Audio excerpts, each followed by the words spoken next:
ਬਸ ਸਵੇਰੇ ਤਕੜੀ ਹੋ ਜਾਵੇ। ਚਾਹ ਜੀ ਖੁੱਲਦਾ ਹੈ ਨਾ ਇਹ ਵਾਸਤੇ। ਕਿਹੜੇ ਕਿਹੜੇ ਠੇਕੇਦਾਰ ਕੋ ਕੰਮ ਕੀਤੇਗਾ ਆਪਣਾ ਲੈ ਕੇ ਕਰਨਾ ਵੱਖਰਾ।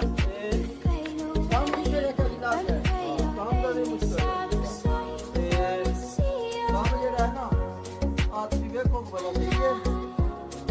ਬਸ ਨਹੀਂ ਮਾਝੇ ਨਾਲ ਲੱਗੇ ਨਾ।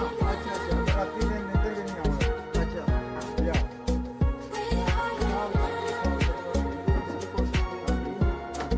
ਹੋ ਗਿਆ ਇਹਦਾ ਮਕਸਦ ਇਹ ਵਾਸਤੇ ਲਾਉਣਾ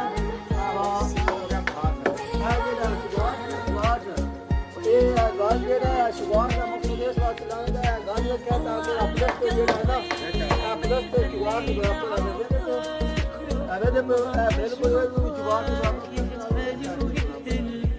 ਤਾਂ ਕਿ ਸ਼ੁਗਾਰ ਸਾਰੀ ਬਾਹਰ ਆ ਅੰਦਰ